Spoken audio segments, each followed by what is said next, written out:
세상의 모든 축구 이야기 풋볼 살롱입니다. 오늘은 축구토토 승무패 53회차에 들어온 EPL 라리가 14경기 현미경 분석 및 최종픽 공유로 인사를 드립니다. 지난 승무패 52회차에서 1등 적중자가 6명이 나오면서 마무리가 됐습니다. 풋볼살롱이 멤버십 킹 등급 분들에게 공유를 드렸던 32,000원 조합픽이 3등에 적중이 되면서 지난 승무패 48회차부터 52회차까지 무려 5연속 적중에 성공을 했습니다. 더욱이 지난 52회차 굉장히 뜻깊었던 것은 전국에 1등 적중자가 6명이 나왔었는데 그중 한 명이 바로 풋볼살롱 멤버십 카페에서 나오셨다고 보시면 되겠습니다. 풋볼살롱 멤버십 킹 등급 회원이신 GD님께서 1등에 적중이 되셨는데 풋볼살롱이 공유를 드렸던 32,000원 추가 조합픽을 골격으로 해서 나만의 픽인 짤츠부르크 승리를 잡아내시면서 1등에 적중이 되셨기 때문에 전국의 6명 중에서 1명이 바로 풋볼살롱 멤버십 킹 등급 회원이셨다고 보시면 되겠습니다. 이로써 최근에 승무패 5회차 중에서 4개 회차에서 1등 배출에 성공을 한 풋볼살롱 채널이기 때문에 명실상부 축구토토 승무패 최고 분석 채널로서의 책임과 사명을 다한 것 같습니다. 이번 승무패 53회차 같은 경우에는 EPL과 라리가로 들어오는데 이번 회차 같은 경우에는 난이도가 상당히 어렵기 때문에 풋볼살롱이 개인적으로 6연속 적중에 성공을 할 수 있을지 조금은 자신감은 떨어지는데 어쨌든 항상 말씀을 드리지만 풋볼살롱의 최종 픽을 그대로 가져가지 마시고 풋볼살롱만이 전해드리는 양질의 현미경 분석을 통해서 나만의 이변 픽을 잡아 가신다면 1등 적중에 가까워지시리라 믿어 의심치 않습니다. 지금 보시는 것은 지난 일요일 풋볼살롱이 직접 조합 및 구매를 해서 풋볼살롱 유튜브 멤버십 킹 등급 회원분들에게 공유를 드렸던 프로토 조합픽인데 42.5배 조합이 적중이 되면서 많은 풋볼살롱 멤버십 킹 등급 회원분들이 유의미한 수익을 가져가셨습니다. 특히나 K리그2, K리그1, J리그 경기까지 상당히 난해한 경기들이었음에도 불구하고 42.5배가 적중이 되면서 풋볼살롱이 유럽 축구뿐만 아니라 아시아 축구에서도 0점이 잡혀 있다는 것을 입증을 해드렸습니다. 지금 보시는 9.8배 풋볼살롱의 트레이드 마크라고 할 수 있는 투폴 무자비 조합도 부천과 김포 무승부, 간바 오사카와 니가타 경기 무승부, K리그와 J리그 경기들로 투폴 무자비 조합이 적중이 되면서 풋볼살롱의 트레이드 마크라고 할 수 있는 투폴 무자비 조합도 적중에 성공을 했습니다. 낮에 공유를 드렸던 K리그와 J리그뿐만 아니라 일요일 저녁에 공유를 드렸던 유럽 축구 세리에 A 투폴 무자비 조합 9.8배가 연속이 적중이 되면서 무농사 풍년이었습니다. 주력 조합인 3.3배 조합 역시 프리미어리그 경기와 라리가, 분데스리가를 섞어서 3.3배가 적중이 됐기 때문에 이렇게 풋볼살롱 유튜브 멤버십 킹 등급으로 가입을 하시면 풋볼살롱이 매 회차마다 직접 조합 및 구매를 하는 양질의 프로토 조합픽을 공유를 받으실 수 있습니다. 이렇게 다폴더 고배당 조합뿐만 아니라 2무, 3무 조합을 추가적으로 공유를 드리고 이렇게 2배에서 3배짜리 정배 주력 조합, 투폴, 3볼짜리 조합도 본전치기용으로 공유를 드리고 있기 때문에 취향껏 취사 선택을 하실 수 있는 장점이 있습니다. 뿐만 아니라 9월 달에 꾸준하게 적중픽이 나오고 있는데 지난 주말 같은 경우에도 A매치 경기로 3무 조합 31.7배가 적중이 됐고 9월 첫째 주에도 이렇게 J리그와 K리그2 경기로 31.8배 3무 조합과 10배짜리 2무 조합이 적중이 되면서 최소 주마다 1개 이상의 고배당 무자비 조합픽이 적중이 되고 있기 때문에 프로토에서 다양한 혜택, 양질의 조합픽을 원하시는 분들은 풋볼살롱 유튜브 멤버십 킹 등급으로 가입을 하시면 풋볼살롱의 프로토 조합픽을 매 회차 축구에서 공유를 받으실 수 있습니다. 승무패 53회차 현미경 분석 1부 첫 번째 경기는 크리스탈 팰리스 대 풀럼의 경기입니다. 저는 승무 투폴로 가보도록 하겠습니다. 시간 관계상 통계적인 부분은 화면을 멈추셔서 구독자 여러분들이 확인을 해 주시기 바랍니다. 살롱 코멘트 분석 내용으로 빠르게 넘어가서 진행을 하도록 하겠습니다. 지금 보시는 풋볼살롱이 직접 제작한 현미경 분석 자료는 풋볼살롱 유튜브 멤버십 킹 등급으로 가입을 하시면 네이버 카페에서 빠르고 편하게 확인을 하실 수 있습니다.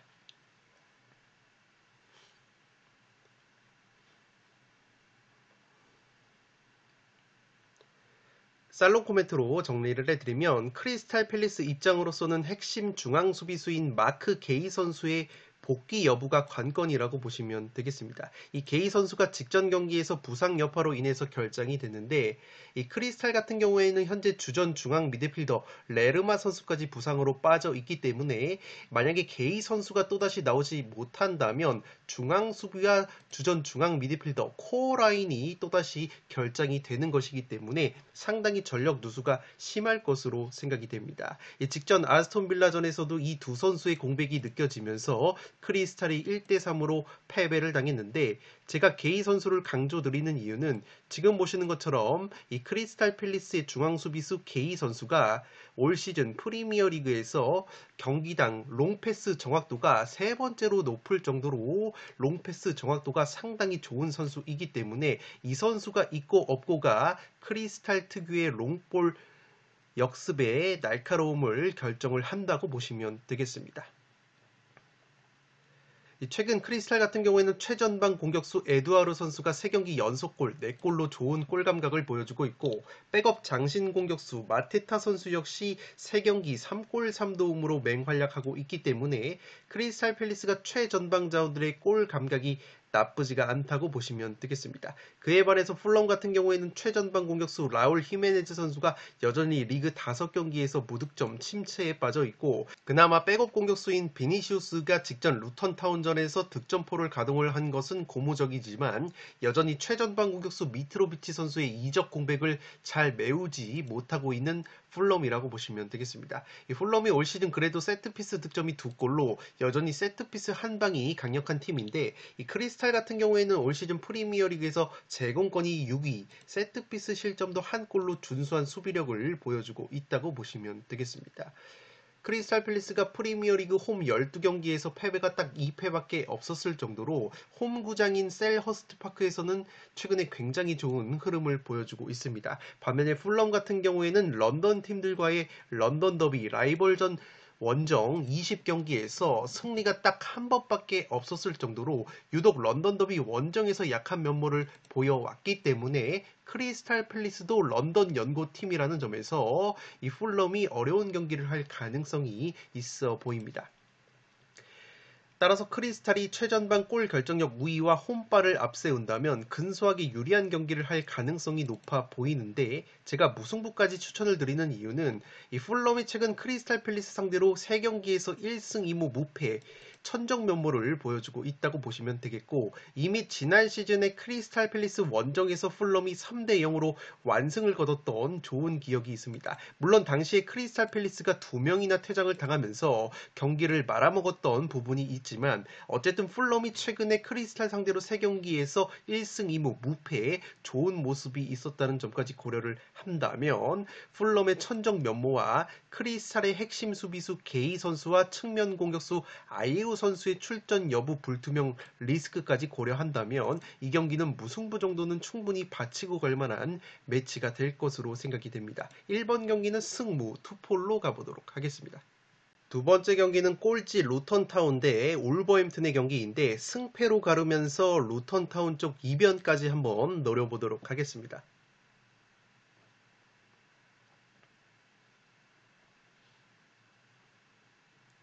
살롱 코멘트로 정리를 해드리면 루턴타운의 공격 전개는 굉장히 단순하다고 보시면 되겠습니다. 선수비 후 역습 형태인데 전방을 향한 롱볼 혹은 측면에서의 크로스 이후에 최전방의 제공권이 뛰어난 공격 자원들의 헤딩, 뚝배기를 활용하는 이 전형적인 패턴이라고 보시면 되겠습니다. 지금 보시는 것처럼 루턴타운이 현재 프리미어리그에서 경기당 롱볼 횟수가 56회로 네 번째로 많은 롱볼을 때리고 있고 지금 보시는 것처럼 경기당 평균 측면 크로스 횟수 역시 21번으로 세 번째로 많은 크로스를 뿌리고 있다고 보시면 되겠습니다. 지금 보시는 것처럼 직전 풀럼전에서도 루턴타운이 압도적인 제공권을 활용하는 모습이 나왔는데 루턴타운의 공격수 제이콥 브라운 선수의 헤딩 슈팅이 아쉽게 골대를 강타하면서 득점 기회를 놓쳤던 루턴타운이고, 이 루턴타운의 주포 공격수 칼튼 모리스 같은 경우에는 올 시즌 프리미어리그에서 경기당 공중볼 경합 횟수가 두 번째로 뛰어난 선수이기 때문에 이 루턴타운 내 최전방 공격수들의 제공권이 상당히 뛰어나다고 보시면 되겠습니다. 이 올버햄튼 같은 경우에는 올 시즌 제공권이 14위로 높이의 강점이 있는 팀이 아니기 때문에 제공권 4위 루턴타운의 제공권에 상당히 고전할 가능성이 있어 보입니다. 이 또한 올버햄튼 같은 경우에는 직전 리버풀전에서도 잘 보여줬듯이 황희찬이나 마테우스 쿠냐 그리고 페드로 네투 같이 빠르고 직선적인 자원들을 활용한 역습이 상당히 날카로운 팀이기 때문에 기본적으로 리버풀처럼 수비 뒷공간이 나오는 강팀들을 상대로 도깨비 면모를 보여주는데, 이렇게 루턴타운처럼 수비적으로 내려앉는 팀, 특히나 수비 뒷공간이 잘 나오지 않는 팀을 상대로는 올버햄튼의 강점이라고 할 수 있는 역습이 살아나지 않는 구도가 연출이 될 가능성이 있어 보입니다. 지금 보시는 것처럼 루턴타운이 전방 압박 수치인 PPDA 수치가 현재 프리미어리그에서 23.5로 가장 높은 팀이고, 제가 항상 말씀을 드리듯이 이 PPDA가 높을수록 기본적으로 압박 강도가 떨어지는 팀이기 때문에 루턴타운이 올 시즌 프리미어리그에서 가장 전방 압박에 소극적이라고 보시면 되기 때문에 수비 뒷공간 자체가 그리 많이 나올 가능성이 떨어지고, 그렇게 된다면 울버햄튼의 강점이라고 할 수 있는 역습이 살아나지 않을 가능성도 충분히 높다고 보시면 되겠습니다. 오히려 울버햄튼이 경기를 주도하는 그림이 나오게 된다면 루턴타운이 역습을 전개하는 구도가 연출이 될 것이기 때문에 울버햄튼이 의외로 상당히 고전할 가능성이 있어 보입니다. 지금 보시는 것처럼 울버햄튼의 평균 점유율이 47.9%로 전체 11등인 것에 비해서 루턴타운은 평균 점유율이 30.7%로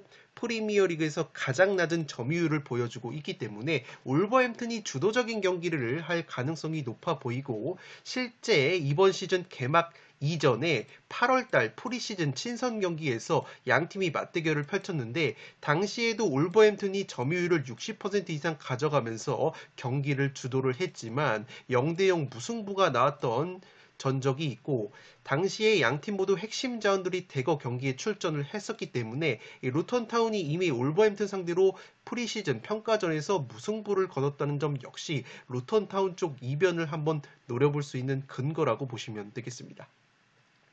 물론 올버햄튼도 여전히 할 만한 것은 공격수 황희찬 선수가 최근에 리그 2경기 연속골, 측면 공격수 네투 선수가 3경기 4도움으로 맹활약하고 있기 때문에 공격 자원들의 컨디션이 나쁘지 않은 올버햄튼이고, 올버햄튼 같은 경우에는 2m 장신 공격수인 칼라이지치 선수를 보유를 하고 있는데 최근에는 이 칼라이지치 선수가 활용도가 굉장히 떨어지고 있습니다. 특히나 올버햄튼이 리버풀처럼 역습을 가져가야 되는 경기에서는 2m 장신 공격수 칼라이지치 선수보다는 최전방의 쿠냐같이 빠른 자원들을 배치를 하게 되는데, 이번 루턴타운 같은 경우에는 제공권이 원체 뛰어난 팀이고 수비적으로 내려앉는 팀이기 때문에 이번 경기에서는 울버햄튼의 장신 공격수 2m 칼라이지치 선수가 굉장히 출전 시간을 많이 부여를 받을 가능성이 있어 보이고, 그렇게 된다면 루턴타운을 상대로도 충분히 높이적인 측면에서 맞불을 놔도 울버햄튼이 승산이 있을 가능성이 있기 때문에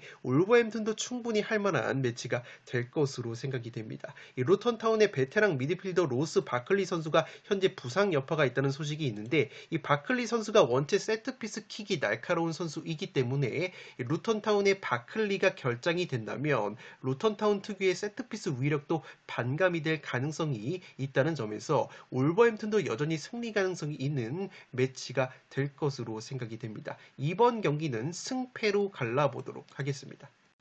세 번째 경기는 오사수나 대 세비야의 경기인데 오사수나의 단통 승리로 가보도록 하겠습니다.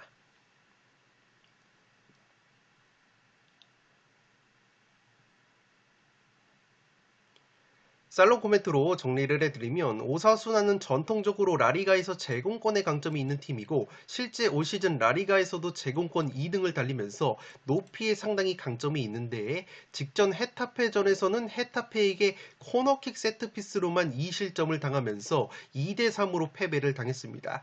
이 풋볼 살롱이 지난 승무패 51회차 현미경 분석에서도 오사수나보다 제공권이 더 뛰어난 것이 바로 유일하게 헤타페이기 때문에 헤타페가 오사수나 천정 면모를 보여줄 가능성이 있다고 말씀을 드리면서 헤타페의 단통 승리를 적중을 시킨 바 있습니다. 지금 보시는 것처럼 오사수나가 라리가에서 제공권이 두 번째로 뛰어난 팀이고 이 세비야 같은 경우에는 제공권이 7등인 팀이기 때문에 이 세비야도 높이적인 측면에서 보면은 나쁘지 않은 팀이지만 오사수나보다는 훨씬 못 미치는 제공권을 보여주고 있기 때문에 확실히 오사수나가 이번 경기에서는 세비야를 상대로 높이에서 우위를 가져갈 가능성이 있어 보입니다. 또한 세비야가 주중 챔피언스리그 랑스와의 홈경기에서 1대1 무승부에 그치면서 체력 소모까지 있었기 때문에 체력적인 면에서도 오사수나가 우세한 경기라고 보시면 되겠습니다. 최근 상대 전적 면에서도 오사수나가 모든 대회 4경기에서 세비야 상대로 3승 1무 무패로 패배가 없었기 때문에 세비야 상대로 강했던 오사수나라고 보시면 되겠습니다. 오사수나의 공격수 아빌라 선수가 지난 시즌 기준으로 세비야 상대로 3경기 2골 킬러 면모가 있었고 장신 공격수 부디미르 선수 역시 최근에 3경기 2골로 나쁘지 않은 골 감각을 유지하고 있는 오사수나라고 보시면 되겠습니다. 항상 말씀을 드리듯이 지금 보시는 것처럼 세비야라는 팀이 경기당 평균 크로스의 수가 37번으로 라리가에서 가장 많은 측면 크로스를 활용하는 팀인데 오사수나 같은 경우에는 원체 제공권이 뛰어난 팀이다 보니까 이렇게 측면에서 크로스를 자주 올리는 팀을 상대로는 이 오사수나의 제공권이 크로스에 번번이 막히면서 고전하는 경기 양상이 지난 시즌부터 풋볼살롱이 관찰을 쭉 해왔기 때문에 이 세비야가 단순히 측면에서의 크로스 패턴만 의존을 하다가는 오사수나의 높이에 가로막혀서 공격을 그르칠 가능성이 있지 않나 싶습니다. 더욱이 세비야 같은 경우에는 왼쪽 측면에서 양질의 크로스가 가능한 측면 수비수인 아쿠냐 선수가 최근에 부상으로 인해서 지속적으로 결장을 하고 있다는 점 역시 아쉽다고 보시면 되겠습니다. 물론 최근 오사수나도 5경기에서 1승 1무 3패 상당히 흐름이 좋지 못하지만 세비야의 체력 누수와 오사수나가 최근 세비야 상대로 강했다는 점, 오사수나의 제공권 우위를 고려하면 오사수나 쪽을 한번 노려볼 만한 매치라고 생각이 되고 있습니다. 세비야 같은 경우에는 올 시즌 골키퍼 야신 보누 선수가 알힐랄로 이적이 된 다음에 드미트로비치라는 골키퍼가 골문을 지키고 있는데 확실히 야신 보누가 지키는 것보다 선방 능력이 떨어지기 때문에 골문이 다소 헐거워진 약점이 있다고 보시면 되겠습니다. 이 경기는 사실 승무패 지우개 찬스를 쓰지 않을 거라면 단통으로 가져가야 되는 경기인데 정황상 유리한 조건이 오사수나 쪽이 더 많은 매치라고 생각이 되기 때문에 3번 경기는 과감하게 오사수나의 단통 승리로 가보도록 하겠습니다. 4번 경기는 브랜트포드 대 에버튼의 경기인데 브랜트포드의 단통 승리로 가보도록 하겠습니다. 독식을 노려보실 분들은 승패로 가르면서 에버튼 쪽 이변까지 한번 노려보시기 바랍니다.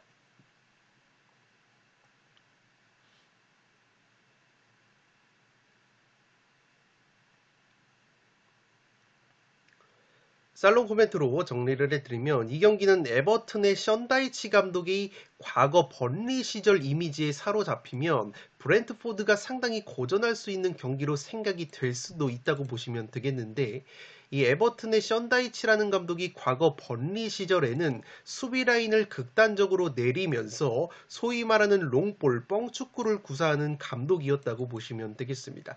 따라서 이 션다이치 감독이 에버튼에서도 그러한 뻥축구를 펼치고 있다고 생각을 한다면 역습 한 방이 날카로운 브랜트포드 입장에서는 에버튼의 수비 뒷공간이 나오지 않는 상태에서 브랜트포드의 강점이라고 할 수 있는 역습이 살아날 수 있는 구도가 그려지지 않을 가능성이 있기 때문에 브랜트포드가 상당히 고전을 할 수도 있겠다라는 결론이 도출이 된다고 보시면 되겠는데 객관적인 통계 수치를 살펴보면 현재 에버튼의 션다이치 감독은 앞서 말씀을 드렸던 번리 시절에 수비 라인을 내려서 뻥축구를 하는 것이 아니라 에버튼에서는 수비 블록을 상당히 높게 형성을 하면서 라인 자체가 꽤나 높은 부분이 있다고 보시면 되겠습니다.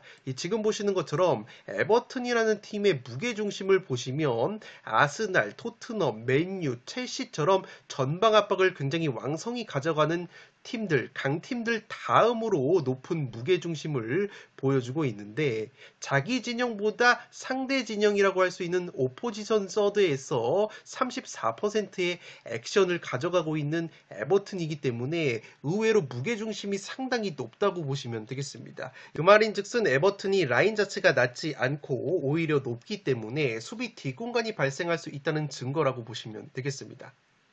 다만 지금 보시는 것처럼 에버튼이 프리미어리그에서 전방 압박 수치인 PPDA 수치가 14.1로 7번째로 높게 나오고 있습니다. 항상 말씀을 드리지만 이 PPDA 수치가 낮을수록 전방 압박이 잘 이루어지는 팀인데 지금 에버튼을 보시면 압박 라인 자체는 높은데 PPDA도 높게 나오고 있기 때문에 라인이 높게 형성이 되는 것 치고는 전방 압박이 효율적으로 이루어지지 않는다고 보시면 되겠습니다. 이 PPDA라는 수치 같은 경우에는 공을 탈취를 했을 때까지 걸리는 상대팀의 평균 패스 전개 횟수인데 쉽게 말해서 PPDA 수치가 높다는 것은 상대팀의 패스 전개가 그만큼 많이 이루어지고 있고 에버튼이 공을 빼앗는 데까지 상대팀의 평균 패스가 14.1회나 돌아간다는 말이기 때문에 정리를 해드리면 에버튼이 라인 자체는 높지만 전방 압박이 효율적으로 이루어지지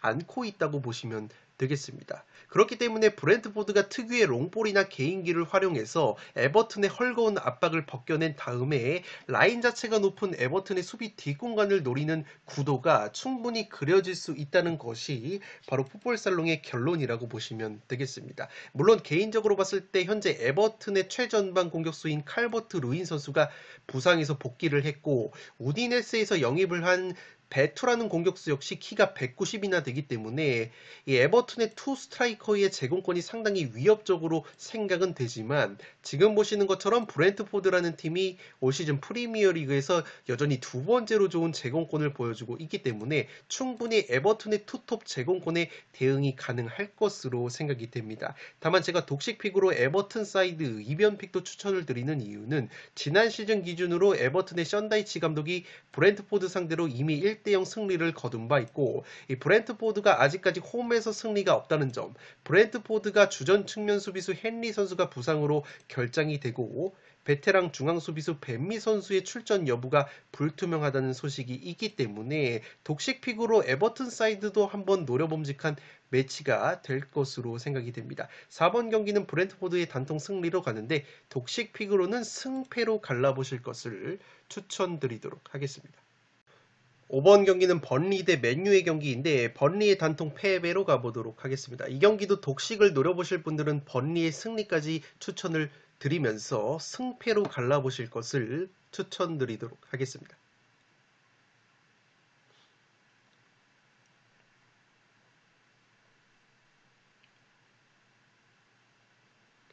살롱 코멘트로 정리를 해드리면 이 경기는 최근 맨유의 부상으로 인한 전력 누수, 처참한 원정 성적, 주중 챔피언스리그 바이에른 뮌헨 원정에 따른 체력 누수까지 고려하면 굉장히 리스크가 많은 경기라고 생각이 됩니다. 다만 제가 그래도 맨유를 믿어보는 이유는 이 번리라는 팀의 전술 상성적인 측면을 고려하면 그래도 맨유가 꾸역승은 거둘 만한 경기라고 생각이 되는데 이 번리가 지난 시즌 2부 리그에서 구사를 하던 주도적이고 공격적인 축구를 1부 리그에서도 구사를 하고 있는데 이게 강팀 상대로는 잘 먹히지 않고 있다고 보시면 되겠습니다. 번리가 올 시즌 홈에서 3연패 중인데 이 맨시티 상대로 홈에서 0대3 패배, 아스톤빌라 상대로 1대3 패배, 토트넘 상대로 2대5 대패를 당하면서 강팀을 상대로 모두 대량 실점을 하면서 패배를 당한 것을 보면 강팀 상대로도 수비적인 운영 대신에 자신들의 공격적인 축구를 구사하다가 오히려 대량 실점을 당하면서 패배를 당하는 그림이 반복이 되고 있습니다. 따라서 이번에도 번리의 콤파니 감독이 실내 축구로 전환하는 것이 아니라 자신들의 축구 스타일을 고수를 하게 된다면 오히려 맨유가 그것을 적절히 이용할 수 있는 경기가 될 것으로 생각이 됩니다. 이 번리가 수비 라인 자체가 낮지 않은 팀이다 보니까 자연스럽게 수비 뒷공간이 발생하는 약점이 있고, 이 뒷공간이 나오면 맨유는 래시포드 같은 빠른 공격자들을 활용한 뒷공간 침투와 역습 한 방으로 언제든 득점을 만들어낼 수 있는 팀이라고 보시면 되겠습니다. 또한 맨유는 영입생 공격수 호일룬 선수가 직전 바이에른 뮌헨전에서 데뷔골을 넣으면서 자신감을 찾은 것도 고무적이라고 할 수 있겠고, 반대로 번리 같은 경우에는 주포 공격수 라일 포스터 선수가 퇴장 징계로 결정이 되기 때문에 공격 쪽에 누수가 있다고 보시면 되겠습니다. 따라서 맨유가 꾸역승은 거둘 수 있는 경기라고 생각이 되는데, 앞서 말씀을 드린 것처럼 여전히 맨유가 부상 자원이 굉장히 많다는 점, 최근 맨유의 원정 성적이 35경기 13승 4무 18패로 원정에서 굉장히 좋지 못한 성적을 보여주고 있다는 점, 주중 바이에른 뮌헨 원정에 따른 체력 누수까지 고려한다면 이 경기는 폴더스의 여유가 있다면 번리 쪽 이변픽도 충분히 노려볼 수 있는 매치가 될 것으로 생각이 됩니다. 이 번리의 결장이 되는 라일 포스터라는 공격수가 최근에 골 감각 자체가 나쁘지가 않았는데 리그 3경기에서 2골 1도움으로 좋은 컨디션을 보여줬었던 번리의 포스터라는 공격수가 결장이 되기 때문에 저는 맨유의 꾸역승을 기원하면서 5번 경기는 번리의 단통 패배로 가는데 독식 픽으로는 승패로 갈라보실 것을 추천드리도록 하겠습니다. 6번 경기는 알메리아 대 발렌시아의 경기인데 승무패로 지으면서 알메리아 쪽 이변까지 한번 노려보도록 하겠습니다.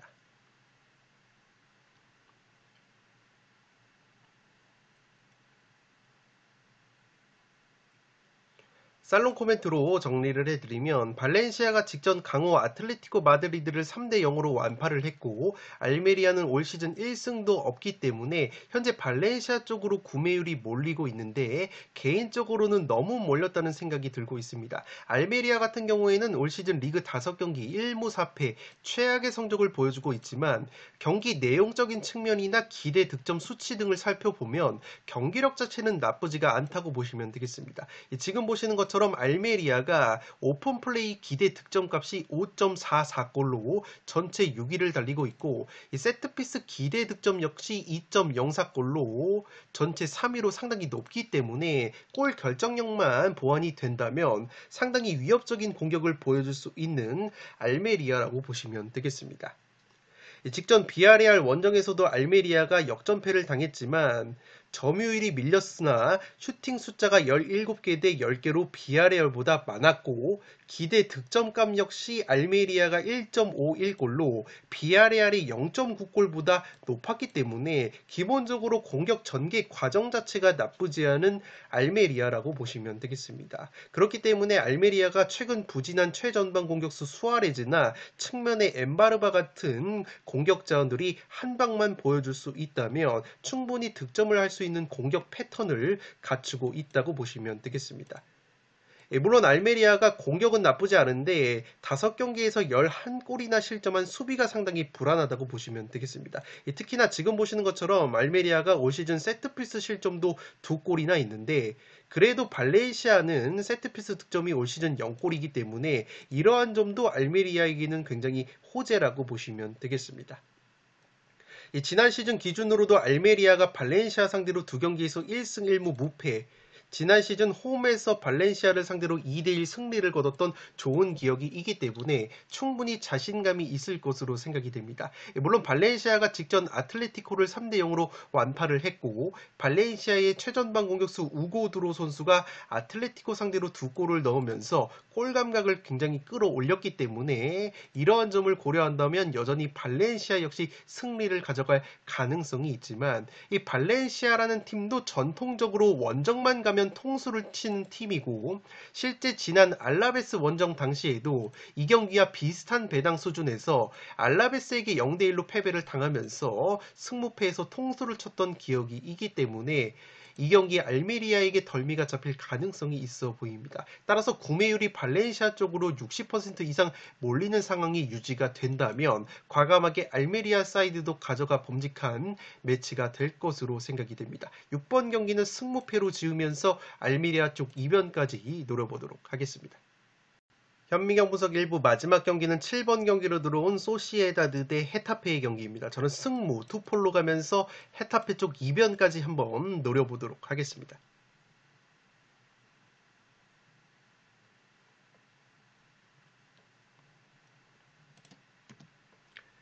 살롱 코멘트로 정리를 해드리면 소시에다드 같은 경우에는 주중에 인테르와의 챔피언스리그 홈경기에서 굉장히 좋은 경기력을 보여줬지만 여전히 최전방 공격자들의 골 결정력이 아쉬웠다고 보시면 되겠습니다. 실제 인테르 상대로 슈팅 14개 대 6개, 기대 득점 1.38 대 0.54로 경기 내용을 압도적으로 우세했던 소시에다드였지만 1대0 리드를 끝내 지켜내지 못하고 또다시 1대1 무승부에 그쳤다고 보시면 되겠습니다. 지금 보시는 것처럼 올 시즌 소시에다드가 공식 6경기에서 무려 무승부가 4번이나 있었을 정도로 무자비 면모를 보여주고 있는데 이 0대0 무승부였던 라스 팔마스전을 제외하고 1대1 무승부 3번이 모두 소시에다드가 선제골을 넣었던 경기라고 보시면 되겠습니다. 특히나 이 3번의 1대1 무승부가 모두 홈경기였고 홈경기에서 선제골을 넣었지만 추가골과 쐐기골을 넣지 못하고 동점골을 허용을 하면서 올 시즌 홈에서 3번이나 무승부를 캤던 이 소시에다드라고 보시면 되겠습니다. 그만큼 최전방 공격자원들의 골 결정력이 다소 아쉽다는 것이 소시에다드의 약점이라고 보시면 되겠고 지금 보시는 것처럼 헤타페 같은 경우에는 올 시즌 라리가에서 가장 좋은 제공권을 보여주는 팀이기 때문에 충분히 높이 면에서도 헤타페가 우위를 가져갈 가능성이 있어 보입니다. 헤타페가 직전 오사수나 상대로 3대2 승리를 거뒀을 때 오사수나 상대로 코너킥으로만 2골을 뽑아내면서 압도적인 제공권을 보여줬는데 이 소시에다드 같은 경우에는 제공권이 나쁘지 않지만 오사수나보다 제공권이 약한 팀이기 때문에 충분히 소시에다드도 헤타페의 제공권에 고전을 할 가능성이 있어 보입니다. 특히나 지금 보시는 것처럼 소시에다드가 세트피스 기대 실점값이 1.7골로 전체 라리가에서 5등을 달리고 있기 때문에 헤타페 특유의 코너킥이나 프리킥, 세트피스 한 방이 통할 가능성이 여전히 있다고 보시면 되겠습니다. 따라서 소시에다드가 전형적으로 홈 경기에서 초반에 주도권을 쥐면서 이 선제골을 넣은 다음에 후반에 추가골이 나오지 않으면서 헤타페 특유의 세트피스 한 방에 동점골을 내주고 비기는 구도가 여전히 그려질 가능성이 있어 보입니다.